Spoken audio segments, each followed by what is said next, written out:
now, as you're watching this video, there are likely over 9,700 commercial airplanes flying around across the world, carrying over 1.2 million people throughout the skies. That's basically the entire population of Estonia, and that is just the average amount at any given time.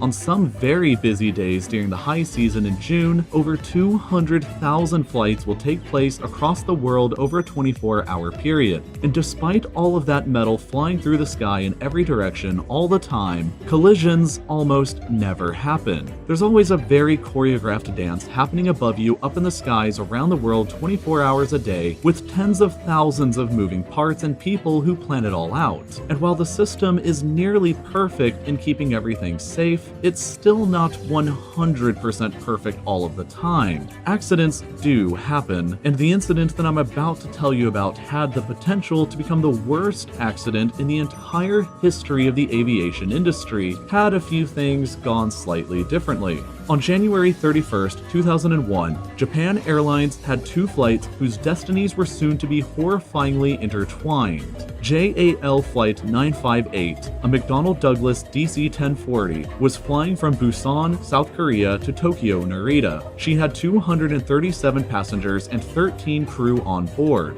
while JAL Flight 907 had just taken off from Tokyo, Haneda towards Okinawa. Flight 907 was a Boeing 747 that was carrying 411 passengers and 16 crew on board. The two planes had an intersecting flight path over the Japanese island of Honshu, but they were supposed to pass each other by a completely safe distance of 2,000 feet in elevation difference. Unfortunately, that's not exactly what happened though. Just 20 minutes after Flight 907 had taken off, the flight attendants began serving drinks and the plane's traffic avoidance collision system began sounding an alarm inside of the cockpit. The plane had just reached its cruising altitude of 39,000 feet, while Flight 958 was approaching the intersection point at a lower 37,000 feet. Every commercial plane is equipped with a traffic collision avoidance system, or TCAS, that monitors nearby airspace and warns pilots of a potential threat, all independently from air traffic control. The pilots on board both planes received normal instructions from their TCAS, but Flight 907 was receiving conflicting instructions from air traffic control in Tokyo.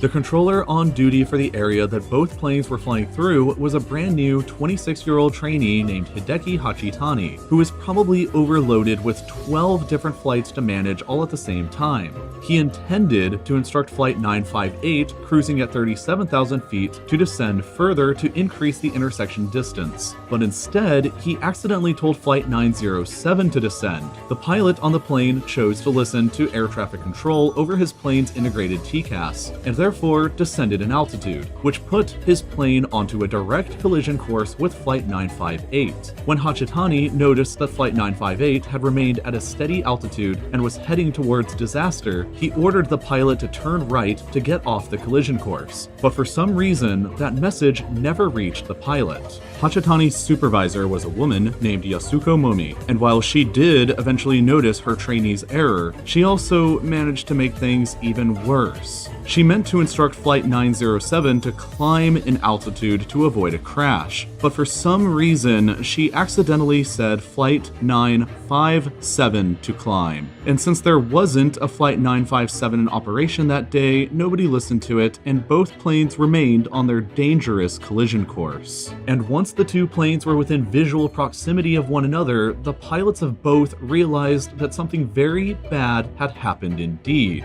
They literally only had seconds to formulate a plan and avoid a collision, and the consequences for failure would be absolute. Were they to crash, it would become the deadliest accident in all of aviation history. Everybody on board both planes would probably die. A total of 677 people's lives were at stake, and their fates would be decided by two men at the controls of the planes. Using a last-second evasive maneuver, the pilot of Flight 907, a 747 mind you, jerked the plane down and within 2 seconds flew directly beneath Flight 958. Now, there are conflicting sources about exactly how close the planes got to each other. The pilot of Flight 907 claimed during a later interview that the two planes came a mere 10 meters away from obliterating each other, while data recovered by investigators on the two flights' TCAS systems revealed that the planes came more like 135 meters away from hitting each other. But regardless of the answer, they came